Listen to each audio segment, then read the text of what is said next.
नमस्कार दोस्तों, नाम है मेरा ऋषभ सिंह और स्वागत है आपका हमारी टेल्स ऑफ हिस्ट्री सीरीज में, जहां हम भारत में आए इंपॉर्टेंट गवर्नर जनरल्स और वॉइसरॉयज के सिग्निफिकेंट इवेंट्स को देख रहे हैं। और आज हम समझेंगे पूरी कहानी लॉर्ड लिनिथगो की।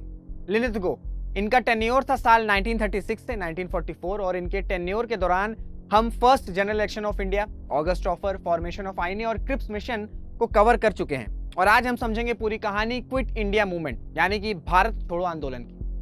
अगर आपको हिस्ट्री या पढ़ाई से रिलेटेड कोई भी डाउट है तो आप मेरे इंस्टाग्राम हैंडल पे मुझसे जुड़ सकते हैं, जो आपको स्क्रीन पे दिख रहा होगा। चलिए अब टॉपिक पे वापस आते हैं। देखो, 1942 में क्रिप्स मिशन फेल्ड हो चुका था और इंडियंस को यह समझ में आ गया था कि ब्रिटिशर्स भारत को कोई भी अच्छा ऑफर नहीं देने वाले हैं, एटलीस्ट जब तक सेकेंड वर्ल्ड वॉर चल रहा है तब तक तो। और गांधी जी को भी ये समझ में आ गया था कि ब्रिटिशर्स हमें कुछ प्रोवाइड नहीं करने वाले हैं। और इसी के साथ 1942 के अराउंड इंडिया पे जापान का इन्वेजन का भी खतरा था, क्योंकि सेकेंड वर्ल्ड वॉर में Japan was against the Britishers. क्योंकि ब्रिटिशर्स का प्रेजेंट इंडिया में था तो इस वजह से इंडिया पे जापान अटैक कर सकता है। फिर सेकेंड वर्ल्ड वॉर के दौरान ही इंडियन इकोनॉमी पूरी तरह से डिक्लाइन पे थी, बेसिक चीज़ों के प्राइजेस आसमान छू रहे थे। तब गांधी जी को ये लगा कि अगर इंडिया को जापान के अटैक से बचाना है और इंडियन इकोनॉमी को रिवाइव करना है तो इसका सिर्फ एक ही सोल्यूशन है, to force British out of India, यानी कि ब्रिटिशर्स को भारत से बाहर निकालना होगा। जुलाई 1942 कांग्रेस का वार्धा सेशन होता है, जिसे क्विट इंडिया रेजोल्यूशन भी कहा जाता है, जहां पे Congress was ready to start another mass movement under the leadership of Mahatma Gandhi. फिर 9 अगस्त 1942 को गांधी जी बॉम्बे के गोवालिया टैंक पे एक मीटिंग बुलाते हैं। गोवालिया टैंक को अगस्त क्रांति मैदान के नाम से भी जाना जाता है। इस मीटिंग में हजारों लोग आते हैं और गांधी जी लोगों को क्विट इंडिया मूवमेंट के बारे में बताते हैं और ये भी अश्योर करते हैं कि इस बार वॉइसरॉय से कोई भी नेगोशिएशंस नहीं होगा, इस बार सिर्फ और सिर्फ कंप्लीट इंडिपेंडेंट। और यहीं पे गांधी जी डू और डाई का नारा भी देते हैं। गांधी जी ने सभी को कुछ ना कुछ इंस्ट्रक्शंस भी दिए थे, जैसे गवर्नमेंट ऑफिशियल्स को गांधी जी ने बोला था कि आप अपनी जॉब मत छोड़ेगा, पर उसी जॉब में रहते हुए कांग्रेस के लिए फुल सपोर्ट डिक्लेयर करिएगा। फिर सोल्जर्स को भी यही कहा था कि आप भी अपनी पोस्ट से रिजाइन मत करिएगा, सिर्फ आप अपने लोगों पे अटैक मत करिएगा अगर ब्रिटिश सरकार आपको ये ऑर्डर्स दे रही है तो। और प्रेजेंट से ये कहा था कि अब आप लैंड रेवेन्यूज और टैक्सेस मत दीजिएगा। गांधी जी ने यह भी सबसे बोला कि हो सकता है कि ब्रिटिश सरकार सभी लीडर्स को अरेस्ट करे, तो इस वजह से आप इस मूवमेंट को अपने हिसाब से चलाइएगा। और हुआ भी यही। गांधी जी के स्पीच के कुछ घंटों बाद ही सभी बड़े कांग्रेस लीडर्स को अरेस्ट कर लिया गया, इंक्लूडिंग गांधी जी। न्यूज़पेपर पे पूरी तरह से रोक लगा दी गई थी।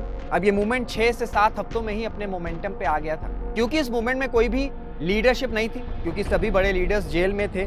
तो इस वजह से बहुत सा वायलेंस भी हुआ क्विट इंडिया मूवमेंट के दौरान। ब्रिटिश ऑफिशियल्स पे अटैक, पुलिस स्टेशन पे अटैक, ब्रिटिश बिल्डिंग्स पे अटैक और तो और बहुत सी ऑफिशियल बिल्डिंग्स पे लोगों ने ब्रिटिश फ्लैग को उतार कर भारत का झंडा भी लगा दिया। अब इस मूवमेंट में कोई सिंगल लीडरशिप नहीं थी, इस वजह से क्विट इंडिया मूवमेंट के दौरान बहुत सी पैरेलल गवर्नमेंट्स भी फॉर्म हुई थी। अब जैसे ही क्विट इंडिया मूवमेंट अपने पीक पे आ रहा था, ब्रिटिश सरकार ने ब्रूटली अटैक किया प्रोटेस्टर्स पर, ताकि क्विट इंडिया मूवमेंट को सप्रेस किया जाए। और दिसंबर 1942 तक अराउंड 1 लाख लोगों को अरेस्ट कर लिया गया था। फिर फरवरी 1943 में खबर आती है कि गांधी जी जेल से ही 21 दिनों की भूख हड़ताल करेंगे। इसका रीजन ये था कि ब्रिटिश सरकार चाह रही थी कि गांधी जी कंडेम करे वॉयलेंस को जो देश में हो रहा है, पर गांधी जी ने इस बार साफ मना कर दिया। इनफैक्ट उन्होंने सीधा कहा कि इस वॉयलेंस का असली कारण ब्रिटिश सरकार है। अब गांधी जी की फास्ट खबर लोगों में एक नई एनर्जी प्रोवाइड करी और मूवमेंट फिर से तेजी पकड़ने लगा।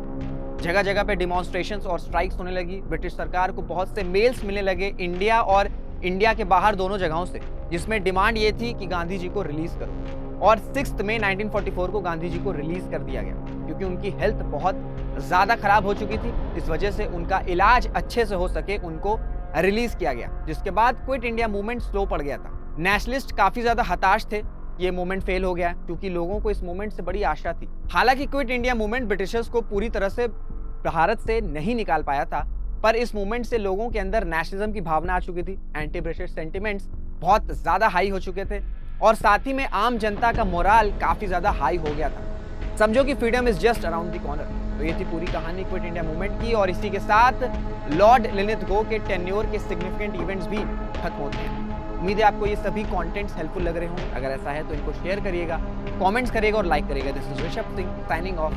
जय हिंद, जय भारत।